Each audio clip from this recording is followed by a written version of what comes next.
Oke, selamat pagi anak-anak. Salam sejahtera bagi kita semua. Pada pagi hari ini, saya akan menyampaikan materi tentang teks laporan hasil observasi. Sebelum saya menyampaikan teks laporan hasil observasi, pasti kalian pernah melakukan observasi, ya.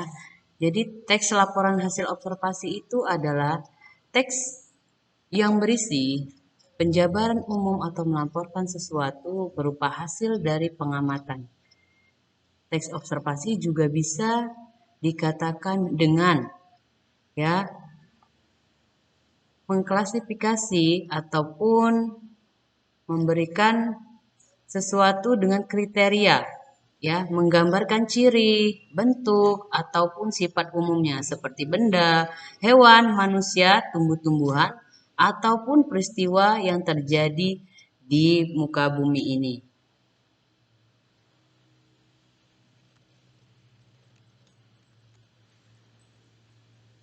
Di sini ada juga namanya tujuan teks laporan hasil observasi. Tujuan teks hasil laporan observasi yang pertama mengatasi suatu persoalan. Yang kedua, menemukan teknik atau cara terbaru. Yang ketiga, mengambil keputusan yang lebih efektif. Keempat, melakukan pengawasan ataupun perbaikan. Yang kelima, mengetahui perkembangan sesuatu. Fungsi teks laporan observasi itu ada 4, ya. Yang pertama, melaporkan tanggung jawab. Yang kedua, menjelaskan dasar penyusunan atau keputusan, bisa juga dikatakan pemecahan masalah dalam pengamatan. Yang ketiga, sarana untuk mendokumentasikan. Yang keempat, sebagai sumber informasi terpercaya.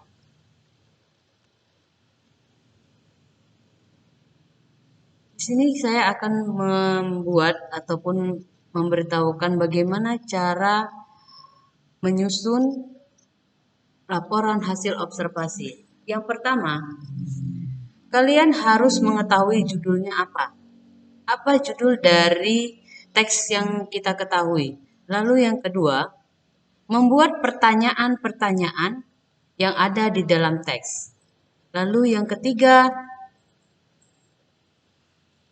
membuat jawaban sesuai urutan, ya, karena di dalam sebuah teks laporan hasil observasi itu ada yang namanya susunan, ya, susunannya.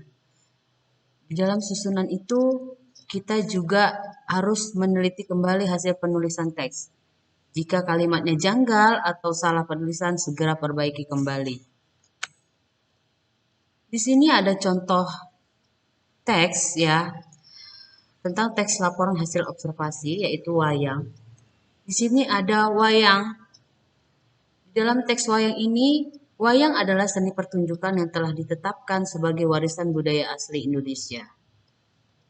UNESCO, lembaga yang mengurusi kebudayaan dari PBB, pada 7 November 2003 menetapkan wayang sebagai pertunjukan bayangan boneka tersohor berasal dari Indonesia.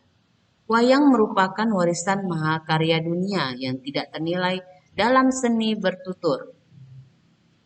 Para wali songo penyebar agama Islam di Jawa sudah membagi wayang menjadi 3, yaitu wayang kulit di timur, wayang wong atau wayang orang di Jawa, dan wayang golek atau wayang boneka di Jawa Barat.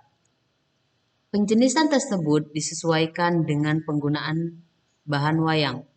Wayang kulit dibuat dari kulit hewan ternak, misalnya kulit kerbau, sapi, atau kambing. Wayang wong berarti wayang yang ditampilkan atau diperankan oleh orang. Sedangkan wayang golek adalah wayang yang menggunakan boneka kayu sebagai pemeran tokoh. Selanjutnya, untuk mempertahankan budaya wayang agar tetap dicintai, seniman mengembangkan wayang dengan bahan-bahan lain, antara lain wayang suket dan wayang motekar. Wayang kulit dilihat dari umur dan gaya pertunjukannya. Dibagi lagi menjadi beberapa jenis. Jenis yang paling terkenal karena diperkirakan memiliki umur paling tua adalah wayang purwa.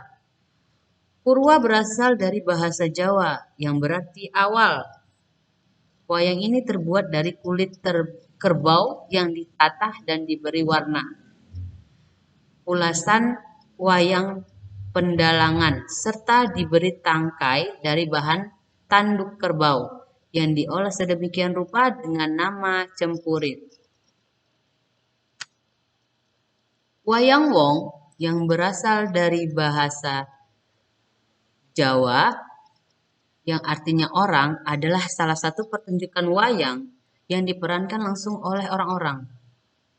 Wayang orang yang dikenal di suku Banjar adalah wayang gung, sedangkan yang dikenal di suku Jawa adalah wayang topeng. Wayang topeng dimainkan oleh orang yang menggunakan topeng. Wayang tersebut dimainkan dengan iringan, gamelan, dan tarian-tarian. Perkembangan wayang pun saat ini beragam, tidak hanya digunakan dalam acara ritual, tetapi juga digunakan dalam acara bersifat menghibur. Lalu jenis wayang yang lain itu adalah wayang golek, yang pertunjukan bonekanya boneka kayu. Wayang golek berasal dari Sunda. Selain wayang golek, wayang yang terbuat dari kayu adalah wayang menak. Ya, wayang menak bisa dia mirip seperti wayang golek. Wayang tersebut pertama kali diperkenalkan di Kudus. Selain golek, wayang yang berbahan dasar kayu adalah wayang klitik.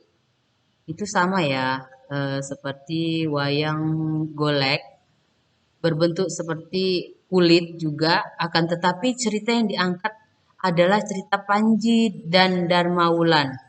Wayang lain yang terbuat dari kayu adalah wayang papak dan cepak, wayang teplong, wayang potehi, wayang golek, dan wayang ajen. Perkembangan terbaru dunia, wayang menghasilkan kreasi berupa wayang suket. Jenis wayang ini disebut suket karena wayang digunakan terbuat dari rumput yang dibentuk menyerupai wayang. Wayang suket merupakan tiruan dari berbagai figur wayang kulit yang terbuat dari rumput. Suket itu berasal dari bahasa Jawa. Wayang suket biasanya dibuat sebagai alat permainan atau penyampaian cerita pewayang kepada anak-anak di desa Jawa. Ya.